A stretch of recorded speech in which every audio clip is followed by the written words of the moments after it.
తిరుపతిలో కోదండరాముని బ్రహ్మోత్సవాలు అంగరంగ వైభవంగా జరుగుతున్నాయి. అందులో భాగంగా గురువారం స్వామివారి రథోత్సవం కడు రమణీయంగా సాగింది.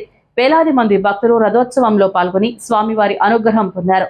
ఈ సందర్భంగా హనుమంతరావు ఆధ్వర్యంలో స్థానిక దక్షిణ మాడ వీధుల్లో చిగోరా ఆధ్యాత్మిక కేంద్రం వద్ద భక్తులకు మజ్జిగ పంపిణీ చేశారు. ప్రతి ఏడాది స్వామివారి రథోత్సవం సందర్భంగా ఆనవాయితీగా వేలాది మంది భక్తులకు మజ్జిగ పంపిణీ చేస్తున్నారు. ఈ కార్యక్రమంలోనే చిగోరా ఆధ్యాత్మిక కేంద్రం వ్యవస్థాపకులు చిత్రపు హనుమంతరావు, రాయలసీమ రంగస్థలం చైర్మన్ గుండాల గోపీనాథ్, తొండమనాటి సుబ్రహ్మణ్యం రెడ్డి, చిత్రపు శేషగిరిరావు, జయలక్ష్మి, ఆపన్న తదితరులు పాల్గొన్నారు.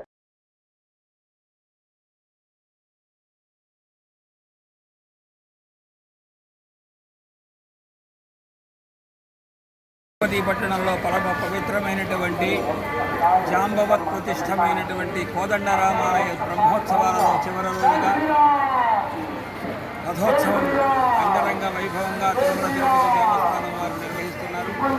ఈ సందర్భంగా దక్షిణ మాడ వీధిలోని చిగోరా ఆధ్యాత్మిక సేవా కేంద్రం వద్ద ఈ రథోత్సవంలో పాల్గొన్న భక్తమనందరికీ కూడా రాయలసీమ రంగస్థల కళాకారులు మరియు తిరుపతి ఆధ్వర్యం బ్రాహ్మణ సేవా సంఘం సభ్యులు, గ్రామీణ కోఆపరేటివ్ క్రెడిట్ సొసైటీ సభ్యుల సహాయ సహకారాలతో భక్తులందరికీ కూడా మజ్జిగ వితరణ చేయడం జరుగుతుంది.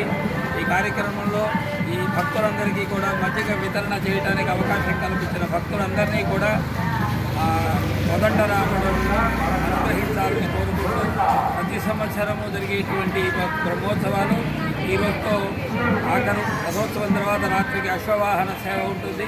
ప్రతి ఒక్కరూ కూడా ఈ తిరుపతిలోని కోదండరాముని దర్శించి తరించవలసిందిగా జై శ్రీరామ్.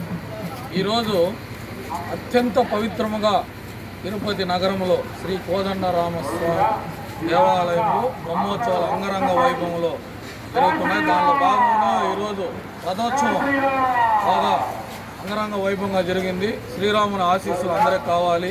ఈ రథోత్సవంలో భాగంగా ప్రతి ఏడు మన చిగోరా ఆధ్యాత్మిక కేంద్రం వ్యవస్థాపకులు హనుమంతరావు గారి ఆధ్వర్యంలో చల్లటి మజ్జిగ పంపిణీ కార్యక్రమం జరుగుతుంది. దానిలో మేము కూడా పాల్గొని భక్తులకు మజ్జిగ పంపిణీ చేశాము. శ్రీరాముని ఆశీస్సులు మనకందరికీ కలగాలని, ఈ రథోత్సవంలో పాల్గొంటే మనకు ఎంతో పుణ్యం లభిస్తుంది. జై శ్రీరామ్.